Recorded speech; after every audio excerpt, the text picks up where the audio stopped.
वृंदावन गोवा। अस्मद्गुरुभ्यो नमः, अस्मत्परमगुरुभ्यो नमः, अस्मत्सर्वगुरुभ्यो नमः। श्रीमते रामानुजाय नमः। आइए अपनी वाणी को पवित्र करते हुए भागवत कथा का रसपान करें।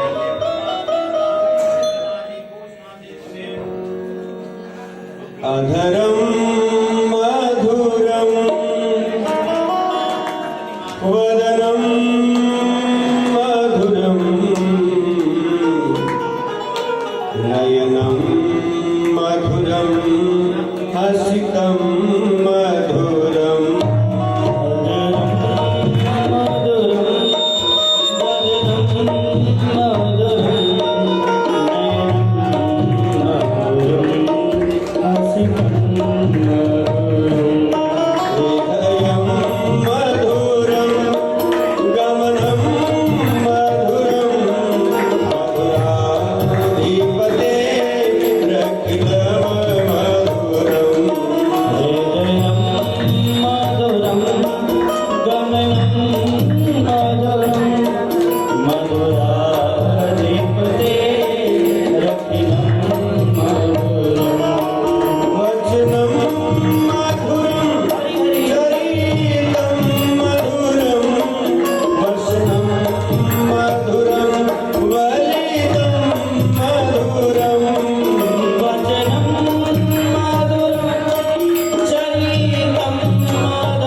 धीपते रतिलं मधुरं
श्रीमन्नारायण भगवान की, श्रीमद्भागवत महापुराण की, श्रीमद् व्यास जी महाराज की, सुखदेव जी महाराज की, श्री हनुमान जी महाराज की, वृंदावन बिहारी लाल की।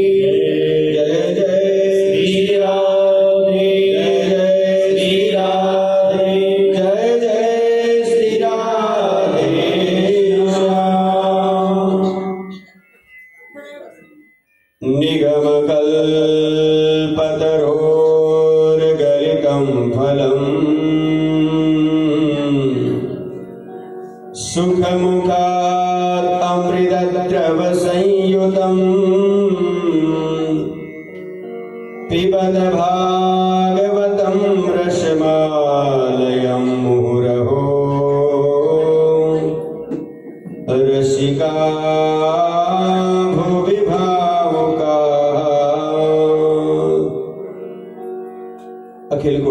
ब्रह्मांड नायक करुणा वरुणालय सच्चिदानंद स्वरूप सर्वांतर्यामिन जगदाधार जगदीश्वर जगत नियंता वसुदेव सुतनंद नंदन प्रजनंदन यशोदानंदन की असीम अनुकंपा से ब्रज भूमि पर भागवत कथा सुनने का सुंदर अवसर, 84 यात्रा का सुंदर अवसर प्राप्त होने जा रहा है। कल के प्रसंग में भागवत का महात्म्य में श्रवण किया कि भागवत सुनने की विधि क्या है, भागवत सुनने से क्या क्या जीवन में परिवर्तन होता है। भागवत एक कल्प वृक्ष की भांति बताया है कि जिस कल्प वृक्ष के नीचे अपन बैठ जाएं, जो जो कल्पना करें सब वस्तुएं प्राप्त हो जाती हैं। लेकिन वो कल्प वृक्ष भगवान से तो नहीं मिला सकता, वस्तुएं दे सकता है। लेकिन गुरुदेव जिस पर कृपा करते हैं वो गुरु भगवान से भी मिला देते हैं। ऐसे इस ब्रजभूमि पर भागवत सुनने का सुंदर अवसर प्राप्त होने जा रहा है। प्रथम स्कंद में प्रथम श्लोक शौनकादिक ऋषियों का सुंदर प्रकरण, प्रातःकालीन का सुंदर समय कि जन्मादस्य यतोऽन्वयादितिरतः चार्धेषु भिघ्नेश्वराट् तेने ब्रह्महृदाय आदिकवये मुहन्तिं यतु सूरये तेजो वारिमृदां यथा विनिमयो यत्र त्रिसर्गो वृषां धाम्नां स्वेन सदा निरस्तु कुहकं सत्यं परं धीमहि सत्यं परं धीमहि। जिससे जगत की उत्पत्ति स्थिति और प्रलयकालीन दृश्य होता है, जो कर्ता धर्ता भगवान नारायण हैं। उन सभी महात्माओं ने मिलकर के ये नहीं कहा कि मैं प्रणाम करता हूं, हम प्रणाम करते हैं। सबका माध्यम बन करके कहते हैं हम सब लोग मिलकर के उस जगत नारायण को प्रणाम करते हैं। बोलो श्रीमन नारायण भगवान की जय। नैमिषारण्य सुंदर क्षेत्र है। 88,000 ऋषि बैठे हुए हैं। उन 88,000 ऋषियों के मन में ऐसा भाव जगा कि थोड़े समय में कलिकाल प्रारंभ होने वाला है और कलिकाल प्रारंभ होते से मनुष्य इतना व्यस्त हो जाएगा कि उसको एक जगह बैठ करके भगवान का ध्यान करने का समय नहीं मिल पाएगा। भले काम कुछ भी नहीं करे, लेकिन घर में बैठा बैठा मोबाइल भी चलाता रहेगा तो कहां ध्यान होगा। क्योंकि ऋषि त्रिकालज्ञ थे, कलिकाल का मनुष्य इतना व्यस्त हो जाएगा। इसलिए उन्होंने सोचा कि इस कलिकाल के मनुष्यों का कल्याण कैसे हो।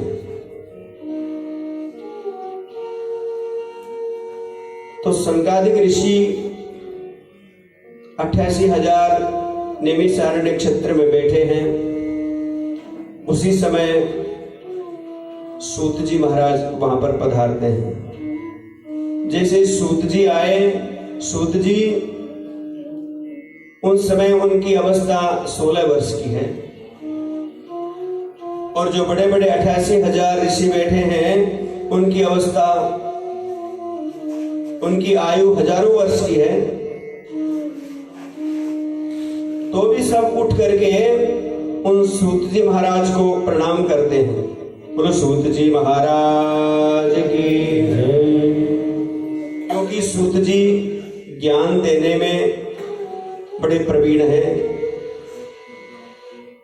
उनको पता है, सूत जी को सभी पुराण शास्त्र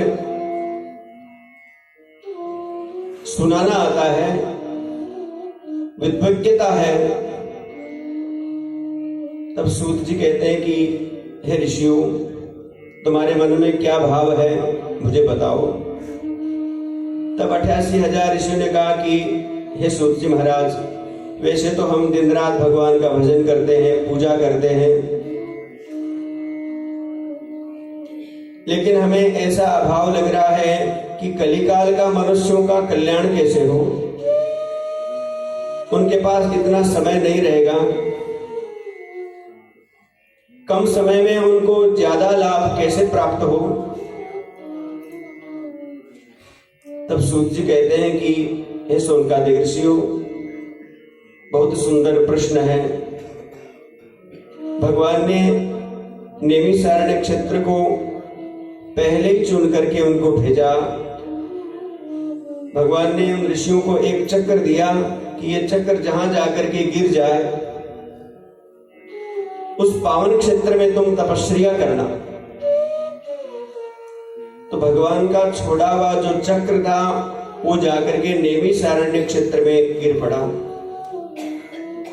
आप लोग गए होंगे ना नैमिषारण्य। तो भगवान उन ऋषियों से कहा कि उस चक्र के बीच में बैठ करके तुम तपस्या करोगे तो तुम्हारा मन शांत रहेगा, भक्ति के अंदर में प्रबल रहेगा, मन लगेगा। तो ऋषियों ने कहा कि हम तो भगवान का भजन पूजन करते हैं, लेकिन कलिकाल आने वाला है, उन कलियुग के लोगों का कल्याण कैसे होगा। तब सूत जी कहते हैं कि ऋषियों, तुमने बहुत उत्तम बात पूछी है। सभी शौनकादिक ऋषि बैठे हैं। सूत जी महाराज उन सभी प्रश्नों का उत्तर दे रहे हैं कि निगम कल्पतरोर्गलितं फलम् सुखमुखाद् अमृतद्रव संयुतं पिबत भागवतं रसमालयं मुहुरहो रसिका भुवि भावुका।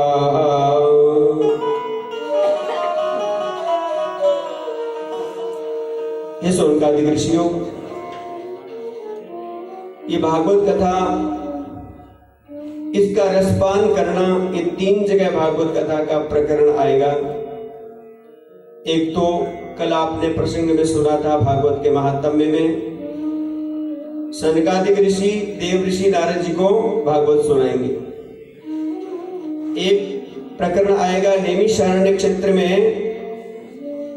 सूत जी महाराज शौनकादिक ऋषियों को भागवत सुनाएंगे। और एक प्रसंग आगे आएगा जिसमें सुखदेव मुनि आकर के राजा परीक्षित को भागवत श्रवण कराएंगे। ये 3 प्रकरण भागवत के मुख्य रूप से हैं। तो यहाँ पर नैमिषारण्य वाला क्षेत्र का पावन प्रसंग आ रहा है। सभी ऋषि कहते हैं कि हे सूत जी महाराज, आप निष्पाप हैं, आपको समस्त इतिहास पुराण समस्त धर्मज्ञ शास्त्रों का ज्ञान है, अध्ययन किया है। भगवान सगुण निर्गुण, इनसे किनकी आराधना करें कि हमारा मन भक्ति में लगा रहे। हे सूत जी, हमारा मन वैसे तो भगवान की पूजा में भक्ति में दिन रात लगा रहता है, फिर भी हम मन पर विश्वास नहीं करते, क्योंकि ये मन हर क्षण में बदलता है। मन लोभी मन लालची, मन चंचल मन चोर, मन के कहे न चालिए, पलक पलक मन ओर। इसके मन के कहे कहे चलेंगे तो ये अपना मन अपन को बहुत बड़े गड्ढे में गिरा सकता है। हमें क्या करना चाहिए ये बता दो। हम हमारे मन से चलेंगे तो हमारी गति नहीं होने वाली, हमारी मुक्ति नहीं होने वाली। तो सूत जी कहते हैं, हे सनकादिक ऋषियों, आपने बहुत सुंदर बात पूछी है, आपका कल्याण हो। तुमने अपने लिए प्रश्न नहीं किया है, प्राणी मात्र का प्रश्न किया है। जिसको मनुष्य देह मिली है उन सभी प्राणियों का तुमने प्रश्न किया है।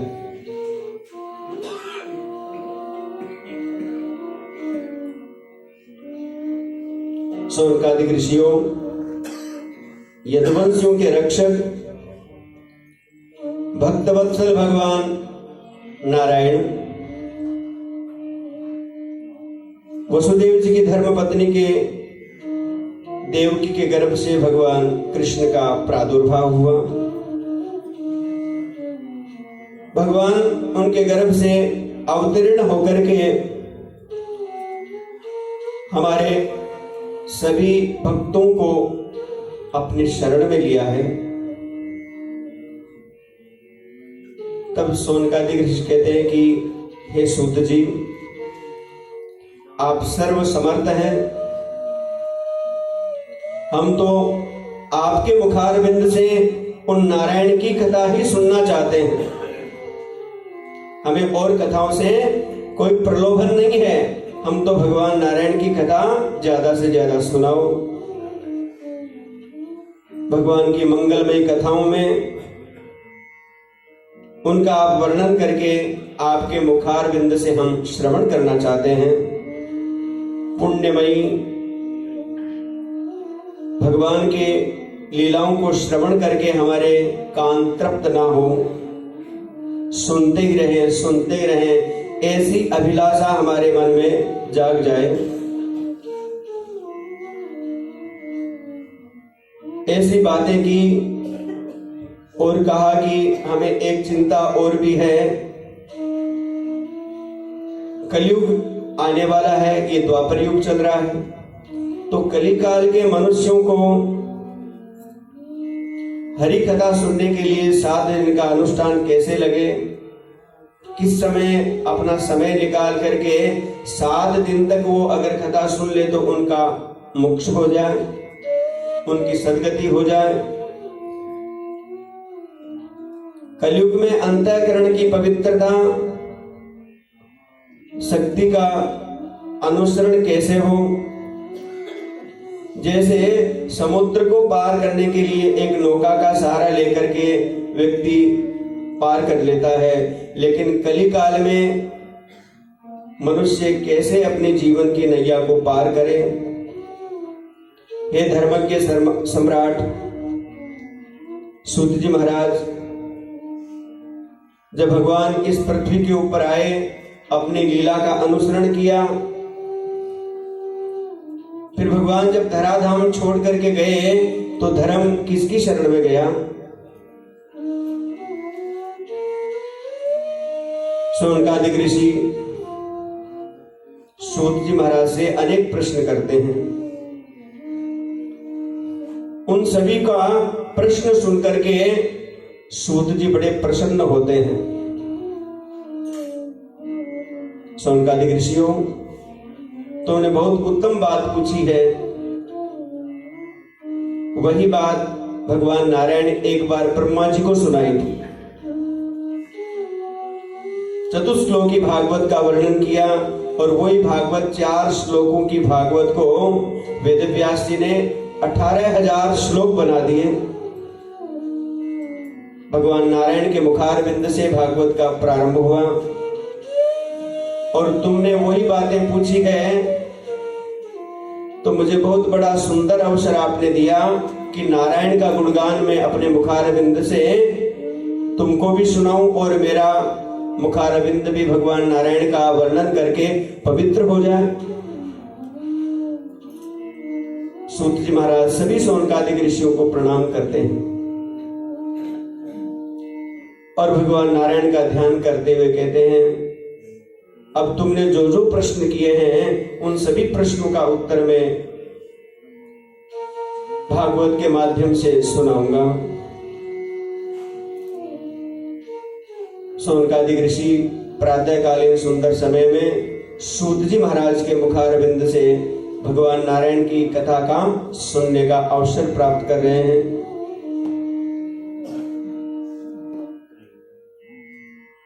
जैसी कथा प्रारंभ होने लगी, सूत जी एक बार नारायण भगवान का ध्यान करते हुए, अपन भी भगवान नारायण का ध्यान करते हुए कथा में प्रवेश करें। जय जय राधा रमण हरि बोल, जय जय राधा रमण हरि बोल, जय राधा रमण बोल, जय जय राधा रमण हरि बोल, राधा रमण हरि बोल, जय जय राधा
सोनकादिक ऋषि सूत जी महाराज से जो जो प्रश्न किए हैं उन सभी प्रश्नों का उत्तर सूत जी महाराज सुनाते हैं कि जागृहे पौरुषम रूपम भगवन्नामदिधिपहि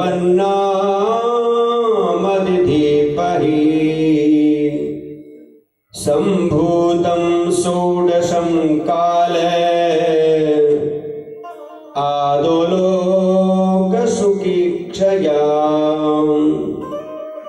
सूत जी कह रहे हैं कि हे सोनकादिक ऋषियों, आपने पूछा कि भगवान अवतार लेकर के पृथ्वी पर क्यों आते हैं।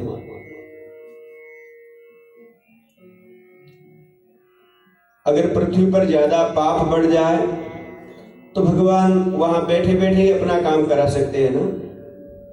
2 आदमी को भेज दिया और भगवान जितने पापी लोग हैं उनका उद्धार करवा देते हैं। स्वयं को आने की क्या आवश्यकता थी? भगवान ने इतने अवतार क्यों लिए? तब कहते हैं कि शौनकादिक ऋषियों, ये काम तो भगवान वहां बैठे बैठे कर सकते हैं, लेकिन अपने भक्तों को आनंद देने के लिए यहां पर आते हैं। आनंद देकर के जितने पापाचारी उन सभी का भी उद्धार भगवान कर देते हैं, क्योंकि भगवान वैकुंठ में बैठे बैठे कभी थक जाते हैं। एक जगह बैठे बैठे बोर हो जाए तो भगवान क्या करते हैं? कुछ न कुछ लीला करके पृथ्वी लोक पर आते हैं और अपने भक्तों के साथ आनंद लेते हैं। जैसे भक्त को इच्छा होती है भगवान का दर्शन की, ऐसे भगवान को भी अपने भक्तों के दर्शन करने की इच्छा होती है तो पृथ्वी लोक पर आ जाते हैं। नहीं तो भगवान वहां बैठे बैठे जो काम है वहीं करा सकते हैं। अगर प्रधानमंत्री को कोई काम करवाना तो वो स्वयं थोड़ी आता है, वो आदमी को भेज देता है, ऐसा ऐसा कर लो।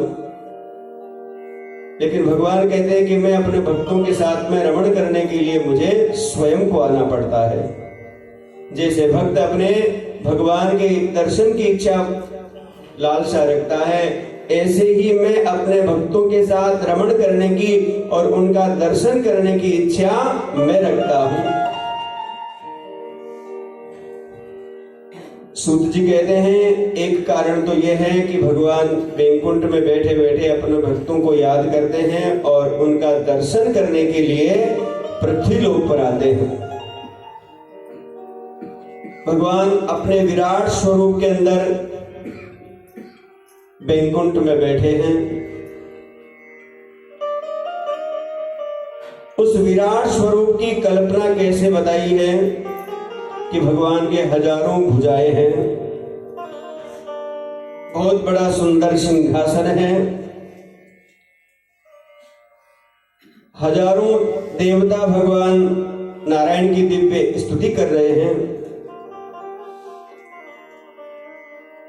योगी लोग दिव्य स्वरूप को देख करके भगवान के हजारों भुजाएं, हजारों पैर, उनका दर्शन करके अंतःकरण में अपने हृदय में उस स्वरूप को बिठाते हैं। भगवान की यही पुरुष भगवान दिव्य नारायण की आराधना करके भगवान की लीला को जानने का यत्न करते हैं। शौनकादिक ऋषि पूछ रहे हैं कि भगवान ने अवतार कितने लिए? तो भागवत में मुख्य रूप से 24 अवतारों का वर्णन किया है। सबसे पहले अवतार सनकादिक ऋषियों का हुआ। सनक सनंदन सनातन चौथे सनत कुमार, ब्रह्मचर्य धारण किया हुआ प्रथम अवतार। पहला अवतार सनकादिक ऋषियों का है, जिनकी अवस्था हमेशा 5 वर्ष की है। दिखने में 5 वर्ष के बालक के समान है, लेकिन अवस्था उनकी हजारों वर्ष की हो गई और दिखने में हमेशा 5 वर्ष के बालक की तरह दिखते हैं। भगवान ये अवतार लेकर के अपने भारत भूमि की रक्षा करते हैं, सब जगह भ्रमण करते हैं। सनकादिक ऋषि बद्रिकाश्रम में, स्वर्ग लोक में, मृत्यु लोक में सब जगह भ्रमण करते हैं और इस भारत भूमि की रक्षा करते हैं। ऐसे सनकादिक ऋषियों का प्रथम अवतार हुआ है। दूसरे अवतार भगवान देवर्षि नारद जी के रूप में प्रादुर्भाव होता है। नारद जी को तो आप जानते हो ना, कहीं मिले थे क्या?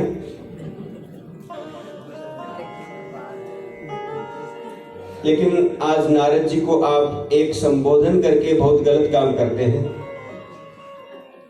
क्योंकि जिसको उस समय में नारद जी की प्राप्ति हुई उनको भगवत प्राप्ति भी हो गई थी, लेकिन आज का जो नारद जी मिल जाए तो क्या भगवत प्राप्ति कराएगा? वो तो झगड़ा और बढ़ा देगा। इसलिए नारद जी शब्द कह करके, संबोधन करके नारद जी का अपमान नहीं करना चाहिए। नारद जी तो जिसको प्राप्त हुए हैं, जिसको मिले हैं, उनको कन्फर्म हो गया कि भगवत प्राप्ति होना ही। ध्रुव जी को मिले तो हुई कि नहीं भगवान की प्राप्ति? प्रहलाद जी को मिले तो भगवत प्राप्ति हुई कि नहीं? तो ऐसे नारद जी जिसको मिले हैं उनको भगवत प्राप्ति हुई है। नारद जी का दिव्य स्वरूप और इनका सुंदर संकीर्तन, नारद जी हमेशा अपनी वीणा के ऊपर में भगवान नाम का अनुसरण करते हुए वीणा पर गाते रहते हैं, श्रीमन नारायण नारायण नारायण।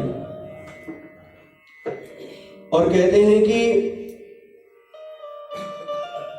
नारद जी वीणा लेकर के भगवान नाम का प्रचार करते हैं।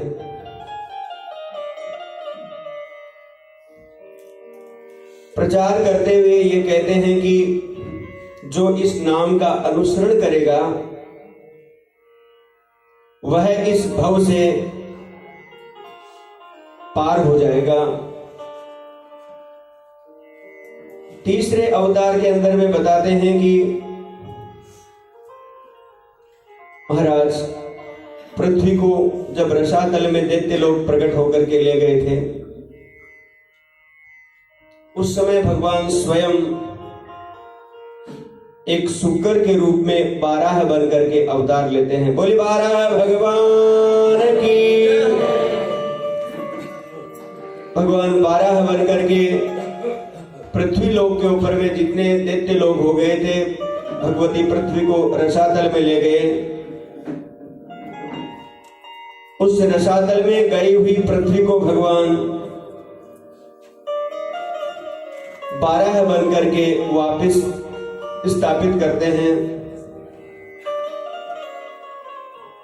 और चौथे रूप में भगवान नर नारायण के रूप में प्रादुर्भाव होते हैं। जिन्होंने बद्रिकाश्रम में आप दर्शन करने गए होंगे, वहां पर भगवान नर नारायण का अवतार लेकर के तपस्या करते हैं। उस समय लक्ष्मी जी भी भगवान के पास नहीं रहती। आप बद्रिकाश्रम गए होंगे तो वहां देखे होंगे लक्ष्मी जी की मूर्ति जो है मंदिर के बाहर है। वहां पर कई लोग दर्शन करने जाते हैं, तो एक बार किसी ने पूछ लिया वहां के पुजारी जी से कि यहाँ बद्रिकाश्रम में तो बहुत ठंड है, अभी भी ठंड है कि नहीं? अच्छी ठंडी लगी है। कल कई लोग ग्रुप में डाल रहे थे हमारे पास कंबल नहीं है। एक ही है क्या, दो चार लोगे?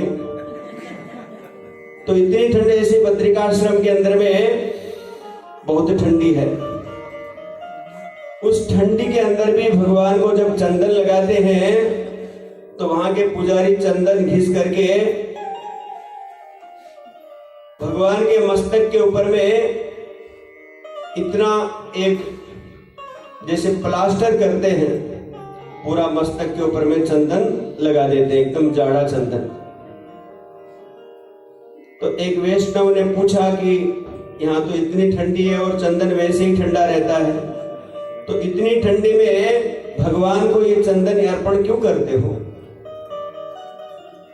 तो वहां के पुजारी जी ने उत्तर दिया कि महाराज क्या बताएं, भगवान स्वयं यहाँ पर बैठ करके इस भारत भूमि की रक्षा करने के लिए तपस्या कर रहे हैं। तो भगवान तपस्या करते करते भगवान को पसीना आता है, तो हम थोड़ा चंदन लगा करके ऐसा करते हैं कि भगवान को थोड़ा विश्राम मिले। इसलिए भगवान नारायण आज भी बद्रिकाश्रम में नर नारायण के रूप में अवतरित होकर के वहां पर तपस्या करते हैं। तो भगवान के उस स्वरूप का दर्शन करना चाहिए। एक बार जो भगवान बद्रिकाश्रम के उस नर नारायण के स्वरूप का दर्शन करता है तो जाए बद्री और काया सुधरी।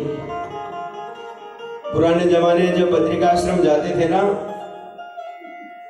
बड़े बुजुर्ग लोग, तो कहते कि हमारी अब आने की प्रतीक्षा मत करना, सब काम निपटा करके ही जाते थे।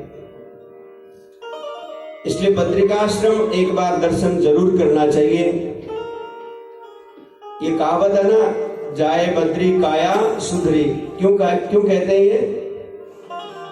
आजकल तो थोड़ा रास्ता में और सुधार हुआ है। पुराने जमाने ऐसा रास्ता था कि इधर पहाड़, इधर कुआं, इधर खाई, बीच में से रास्ता। अब जिसको नाम नहीं आए उसके मुख से भी भगवान का नाम निकलने लग जाए। निस्वार्थ नाम निकलता है, भगवान अब की बार घर ठीक से पहुंचा देना, अब तो नहीं आएंगे। इसलिए भगवान नर नारायण के जिसको भगवान के भजन में मन नहीं लगे तो एक बार बद्रिकाश्रम जरूर जाना, अपने आप ही भगवान का नाम आपके जीवा पर आने लगेगा। ऐसे भगवान नर नारायण के रूप में अवतीर्ण होकर के चौथा रूप में भगवान बद्रिकाश्रम में तपस्या कर रहे हैं। पांचवें अवतार में सिद्धों के स्वामी कपिल के रूप में भगवान अवतीर्ण हुए। शाक्य शास्त्र का उपदेश देते हुए अपनी मां को सुंदर कपिल गीता के रूप में उपदेश देते हैं। आसुरी ब्राह्मण का उपदेश दिया। कपिल भगवान साख्य योग की शिक्षा दी। अनुसुया के वर मांगने पर छठे अवतार में अत्रि की संतान के रूप में अवतीर्ण होते हैं। दत्तात्रेय के रूप में भगवान अवतीर्ण हुए। अलर्क एवं प्रहलाद आदि को ब्रह्म ज्ञान का उपदेश दिया। सातवें रूप में भगवान रुचि प्रजापति की आकुति नाम की कन्या के यहाँ प्रकट होकर के यज्ञ रूप में अवतीर्ण होते हैं। बोलो यज्ञ नारायण भगवान की। और सुंदर उपदेश देते हैं। आठवें अवतार में राजा नाभि के यहाँ मेरी देवी की पत्नी के गर्भ से ऋषभ भगवान के रूप में अवतीर्ण होते हैं और सुंदर उपदेश देते हैं। परमहंसों का मार्ग बताते हैं। हंस और परमहंस में क्या फर्क है। सभी आश्रमी जीवों को वंदनीय मान करके सुंदर उपदेश देते हैं। ऋषियों की प्रार्थना सुनकर के नौवें अवतार में भगवान स्वयं पृथु रूप में प्रकट होते हैं। बोले पृथु भगवान की। शौनकादिक ऋषियों को सूत जी महाराज कहते हैं। जब महाराज पृथु का अवतार हुआ, पृथ्वी के ऊपर में अत्यंत पापाचार अत्याचार बढ़ गया था। पृथु जब राजा बने, उन्होंने राजा बनने के बाद में यज्ञ किया। अश्वमेध यज्ञ से भगवान प्रसन्न हुए। तब राजा पृथु ने भगवान प्रकट हुए तो एक ही चीज मांगी कि मेरे जीवन में मुझे हजारों कान की शक्ति प्रदान कर दो कि मैं अपने घर में बैठा बैठा जहां पर भी भारतवर्ष में कथा वार्ता हो, मैं अपने घर में बैठा बैठा श्रवण करता रहूं। पृथु महाराज ने भगवान से क्या वरदान मांगा? 10,000 कान की शक्ति प्राप्त की। आजकल तो 2 कान ही भारी पड़ रहे हैं। भगवान ने 2 कान दिए हैं, फिर भी इन 2 कानों से सुनने की इच्छा नहीं करता। आज के हर व्यक्ति को बीमारी यही है, बोले हमारे घर में कोई सुनता ही नहीं, घर में हमारी कोई बात सुनता नहीं। तो भगवान ने ये गलती कर दी, 1 कान से काम हो जाता। जीवा एक दी है, 2 काम कर लेती है, खाना भी खाती है और बोलती भी है। परंतु भगवान ने 10,000 कान क्यों मांगे? कि मैं भगवान की कथा वार्ता सुनता रहूं। श्रीमन नारायण भगवान की। प्रभु जी ने भगवान के जहां पर भी कथा वार्ता होती श्रवण करते रहते। उन्होंने पृथ्वी पर समस्त औषधियों का दोहन किया, सबका कल्याण हो ऐसे भगवान से प्रार्थना की। चाक्षुष मनवंत्र में अंत में जब सारी त्रिलोकी समुद्र में डूब रही थी, तब भगवान 10वें अवतार के अंदर में मत्स्य बन करके प्रकट होते हैं। बोले मत्स्य नारायण भगवान की जय हो। जब भगवती पृथ्वी रसातल में डूब रही थी, 7 ऋषियों की रक्षा करने के लिए भगवान मत्स्य रूप अवतरित करते हैं। जिस समय देवता दैत्य समुद्र मंथन कर रहे थे, जब मथानी समुद्र में डूब रही थी, तो भगवान कश्यप रूप धारण करते हैं और मंदराचल पर्वत को अपनी पीठ के ऊपर धारण करते हैं। उस समय भगवान ने 11वां अवतार कश्यप रूप के रूप में अवतरित होते हैं। बोलो कश्यप नारायण भगवान की।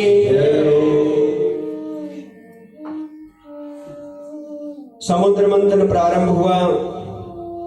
मंदराचल पीठ पर धारण करके भगवान उस लीला को संपूर्ण करते हैं। 12वें रूप में भगवान स्वयं धनवंतरी बन करके प्रकट होते हैं और अमृत कलश लेकर के बाहर आकर देवता और दैत्यों को दे देते हैं। 13वें अवतार में भगवान स्वयं मोहिनी स्वरूप में प्रकट होकर के देवता और दैत्यों को अमृत का बराबर पान कराने के लिए प्रकट होते हैं। 14वें अवतार में भगवान अपने भक्त प्रहलाद की रक्षा करने के लिए, प्रहलाद के वचन को सत्य करने के लिए एक खंबे से प्रकट होते हैं। क्योंकि जब हिरण्यकश्यप ने कहा, बेटा प्रहलाद, क्या तुम्हारा परमात्मा, तुम्हारा भगवान इस खंबे में है? तो प्रहलाद जी ने दोनों हाथ उठा करके कहा कि हाँ पिताजी, मेरा भगवान इस खंबे के अंदर ही बैठा है। जब हिरण्यकश्यप ने कहा कि तेरा भगवान इस खंबे में बैठा है, तो प्रकट क्यों नहीं होता? और उसी समय खंबे के ऊपर में प्रहार करने लगा, तो भगवान अपने भक्त का वचन सिद्ध करने के लिए उस खंबे में से ही प्रकट हो जाते हैं। बोले नरसिंह भगवान की जय हो। ऐसे भगवान का 14वां अवतार नरसिंह रूप में प्रकट होते हैं और भगवान अपने भक्त का वचन सिद्ध करते हैं। 15वें रूप के अंदर में भगवान वामन स्वरूप में माता अदिति के गर्भ का आश्रय लेकर प्रकट हो जाते हैं। राजा बलि के यहां जाकर अपनी माता की जो पीड़ा थी उनको दूर करते हैं। ऐसे भगवान 15वें रूप में वामन स्वरूप प्रकट करते हैं। 16वें रूप में भगवान परशुराम के रूप में अवतीर्ण हुए। 17वें रूप में भगवान वेदव्यास मुनि के रूप में अवतीर्ण हुए हैं, जिनकी कृपा से वेदव्यास जी ने जो भागवत की रचना की है, 4 श्लोक उनको प्राप्त हुए और 18,000 श्लोक में वर्णित कर दिया। ऐसे वेदव्यास महाराज, जिनकी कृपा से आज अपन को भागवत कथा का रसपान श्रवण करने को प्राप्त हो रहा है। और वेदव्यास जी महाराज की जय हो। और कहते हैं वेदव्यास जी ने भगवान की लीलाओं का वर्णन किया। क्यों किया वो कथा आगे के प्रसंग में आएगी। 18 बार देवताओं को कार्य संपन्न करने के लिए भगवान राघवेंद्र रूप में प्रकट होते हैं। श्वेतबंधु, रावण आदि समस्त पापकर्ताओं का भगवान ने पृथ्वी को भार कम करते हैं। 19वें अवतार में बलभद्र के रूप में, 20वें अवतार में भगवान कृष्ण के रूप में प्रकट होते हैं। जब कलयुग का अंतिम चरण में आएगा उस समय मगध देश बिहार में देवताओं के दैत्यों से सहित करने के लिए एक ब्राह्मण के घर में अजन के पुत्र के रूप का आश्रय लेकर के भगवान बुद्ध अवतार लेंगे। इसमें बहुत से पीछे कलयुग का अंत होगा, समीप होगा। तब राजा लोग प्राय लुटेरे हो जाएंगे। तब भगवान एक विष्णु यश नामक ब्राह्मण के घर में कल्कि के रूप में अवतीर्ण होकर के इस पृथ्वी का भार कम करेंगे। ऐसे भगवान के 24 अवतारों का वर्णन भागवत में है। अभी कल्कि अवतार तो होने का है, कलयुग प्रारंभ तो हो गया है। कलयुग की आयु कितनी है? 4,32,000। और अभी कलयुग के कितने वर्ष व्यतीत हुए हैं? केवल 5,000 वर्ष। तो बताओ कलयुग आधा आ गया क्या? अभी तो 1 पैसा कलयुग आया है। इसमें अपन लोग घबरा रहे हैं क्या कलयुग आ गया। अभी तो कितना कलयुग बाकी है अनुमान लगाओ। अपन को ऐसा काम नहीं करना कि बार बार जन्म लेना मरना, वापस जन्म लेना मरना। ऐसा काम करो कि इस मनुष्य शरीर से कि बार बार हमें जन्म लेने की आवश्यकता ही ना पड़े, सदा सदा के लिए भगवान नारायण के चरणों में समर्पित हो जाएं। ऐसे भगवान के अवतारों का वर्णन वेदव्यास जी ने, सूत जी ने शौनकादि ऋषियों को श्रवण कराया है। सुंदर प्रसंग में आपने भगवान के अवतारों की व्याख्याएं सुनी है और इन्हीं 24 अवतारों का वर्णन भागवत में मुख्य रूप से आएगा, जिनका विस्तार से अपन श्रवण करेंगे। गोविंद हरे गोपाल हरे, जय जय प्रभु दीन दयाल हरे। गोविंद हरे गोपाल हरे, जय जय प्रभु दीन दयाल हरे। गोविंद हरे गोपाल हरे, गोविंद हरे गोपाल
एक बार देव ऋषि नारद जी पृथ्वी लोक पर आए, बद्रिकाश्रम में पहुंचे। वहां पर वेदव्यास जी बैठे हैं सरस्वती नदी के तट पर। वहां पर एक व्यास गुफा भी है।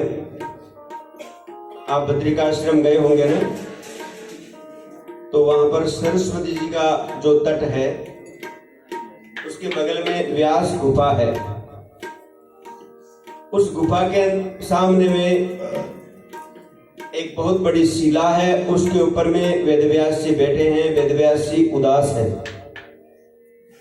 देवऋषि नारद जी का वहां पर पदार्पण हुआ। जैसे ही वेदव्यास जी के पास में देवऋषि नारद जी पहुंचे, वेदव्यास जी ने नारद जी का स्वागत किया, प्रणाम किया। नारद जी ने पूछ लिया, वेदव्यास जी आप तो इतने विद्वान हैं, आपने कई पुराणों का वर्णन किया है, 17 पुराण आपने बना दिए, फिर भी आप उदास बैठे हैं। वेदव्यास जी कहते हैं मैंने पुराण तो बना दिए लेकिन मेरे मन में शांति नहीं है। हर व्यक्ति की इच्छा होती है कुछ न कुछ। किसी की इच्छा होती है कि मेरा बहुत बड़ा बंगला बन जाए, किसी की इच्छा होती है कि मेरे हाथों से एक विद्यालय का उद्घाटन हो जाए, कोई कहता है कि मैं एक बहुत बड़ा औषधालय बना दूं। हर व्यक्ति की कुछ न कुछ इच्छा जीवन में होती है। तो वेदव्यास जी की इच्छा क्या थी कि मैं जितने ग्रंथ लिखूं उन ग्रंथों को सुन करके व्यक्ति शांत हो जाए। लेकिन पृथ्वी के ऊपर कोई व्यक्ति शांत नहीं मिला, तो उदास हो गए। बोले लिखना बेकार है, कोई भी सुन करके अनुसरण नहीं कर रहा है। देवऋषि नारद जी के सामने ये बात रखी, तो नारद जी ने पूछा कि वेदव्यास जी एक बात बताओ, आपने ये जितने ग्रंथ बनाए हैं ये किसके लिए बनाए? बोले दुनिया के लिए, दुनिया पढ़े लिखे और इसका अनुसरण करे। तो नारद जी कहते हैं कि दुनिया को आज तक कोई समझाने वाला नहीं हुआ, ये सब अपने मन से चलते हैं। अपने आप को सुधार लो, आपका भजन हो जाएगा। मेरे में भी ऐसा ही हुआ था। अब नारद जी अपना चरित्र श्रवण करा रहे हैं वेदव्यास जी को, अपने जीवन के कि मैं क्या था और क्या बन गया। पूर्व जन्म में मैं एक दासी का बेटा था। और वेदव्यास जी के सामने देवऋषि नारद जी रुदन करने लगे, रोने लगे।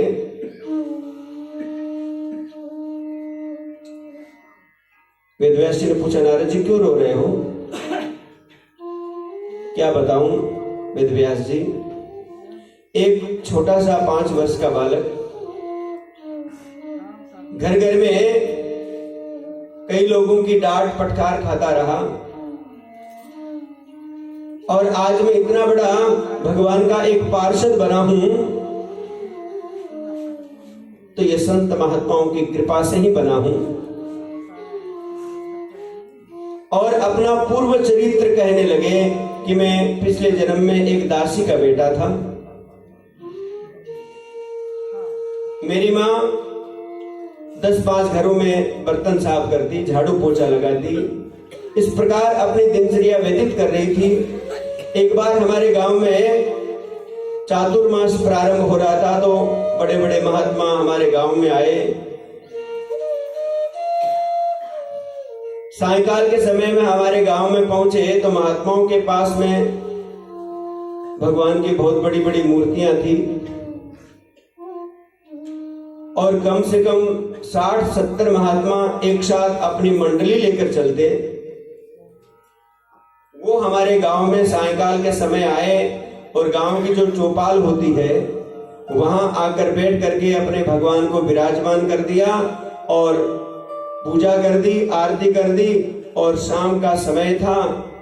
सब गांव के लोग अपने घर में भोजन कर रहे थे और वो महात्मा भगवान का भजन कर रहे हैं, सुंदर सुंदर दोहे गा रहे हैं। क्या दोहे गा रहे हैं कि जब तलक है जिंदगी फुर्सत न होगी काम से, कुछ समय ऐसा निकालो प्रेम कर लो राम से। एक घड़ी आधी से पुनियाद, तुलसी संगत साधु की कटे कोटि अपराध। ऐसे सुंदर सुंदर भगवान के भक्ति के दोहे गा रहे थे। सब गांव के लोग सुन रहे हैं तो मन में विचार आया कि भोजन तो रोज ही करते हैं, ऐसा सुंदर सत्संग रोज थोड़ी मिलता है। अपने घर में भोजन को छोड़ दिया और सब लोग दौड़ पड़े, महात्माओं के सामने जाकर बैठने लगे। बच्चे लोग तो पहले ही जाकर के बैठ गए, क्योंकि बच्चों को पता है जहां आरती सत्संग होता है वहां फिर लास्ट में प्रसाद बढ़ता है। तो बच्चे तो आते हैं प्रसाद के लिए। हमारे मंदिर में जब आरती होती है, गोष्ठी प्रसाद बढ़ता है। और कभी कभी एकादशी आती है तो हम कहते हैं आज मिश्री लो। तो कई छोटे बच्चे की एकादशी क्यों आती है? प्रसाद नहीं मिलता उसके। तो ऐसे बच्चे लोग पहले आकर के बैठ गए कि यहाँ आरती होगी, सत्संग भजन होगा तो यहाँ प्रसाद बटेगा। महात्मा लोगों की सुंदर वाणी सुनकर के समस्त गांव के लोग आकर के बैठ गए और भगवान का भजन हो रहा है, सत्संग हो रहा है, सब श्रवण कर रहे हैं। सब गांव के लोग आकर के ताली सेवा करते हुए भगवान का दिव्य सत्संग का आनंद लेने लगे। सब ताली सेवा करते हुए कह रहे हैं कि कितना सुंदर सत्संग हो रहा है। महात्माओं की वाणी को नाम लेकर के आनंद में डूबते हुए कहते हैं, इन महात्माओं का संग से हमारी भी थोड़ी किस्मत जग जाए। सब गांव के लोग आकर के कह रहे हैं, हे संतों का संग बड़ा दुर्लभ है। संत लोग गा रहे हैं, सब गांव के लोग ताली सेवा देते हुए क्या गा रहे हैं? संतन के संग लाग रे तेरी अच्छी बनेगी। देखो ये भजन करके कथा को विराम देंगे।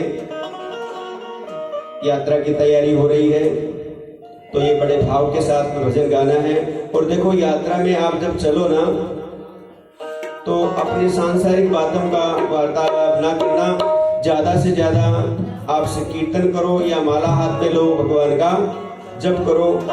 कम से कम दिन के अंदर में 16 माला हरे राम राम राम हरे हरे, हरे कृष्ण कृष्ण कृष्ण। जब गाड़ी में बैठो तो ये सोच लेना कि 16 माला जप किए बिना वापस आऊंगा नहीं, 16 माला तो होना ही चाहिए। और गाड़ी में बैठ करके सांसारिक वार्तालाप नहीं करना। अपन 84 कोस यात्रा में आए हैं,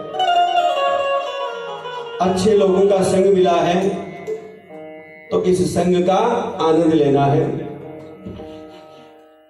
तेरी बन जाएगी गोविंद गुण गाने से, तेरी बन जाएगी हरि के गुण गाने से, तेरी बन जाएगी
आरती का आनंद लेंगे। आरती के तत्पश्चात अल्पाहार की व्यवस्था हो गई है, आप सब लोग नाश्ता कर लें, चाय पी लें। तो सूर्यो अजायतः श्रोताद्वायस्य प्राणस्य मुखादग्निर्जायते। श्री भागवत भगवान की है आरती, पापियों को से आरती। भागवत भगवान की है आरती, पापियों को से आरती।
शान्तिरन्तरिक्षगुं शान्तिः पृथिवी शान्तिरापः शान्तिरोषधयः शान्तिः वनस्पतयः शान्तिर्पृथिवी देवाः शान्ति ब्रह्म शान्तिः सर्वगुं शान्तिः शान्तिरेव शान्तिः सामा शान्तिरेधि जलेन शीतलीकरणम् आत्मा विबन्धनं पुष्पाभिवन्दनं महाम् अथ मन्त्रपुष्पाञ्जलिं महाम् ॐ जगेन जगमेजन्तदेवास्तानि धर्माणि हृदमायासन्नः देहनाकं महिमानः सचञ्जयत्र पूर्वे शात्याः सन्ति देवाः ॐ एकदन्ताय विद्महे वक्रतुण्डाय धीमहि तन्नो दन्ति प्रचोदयात्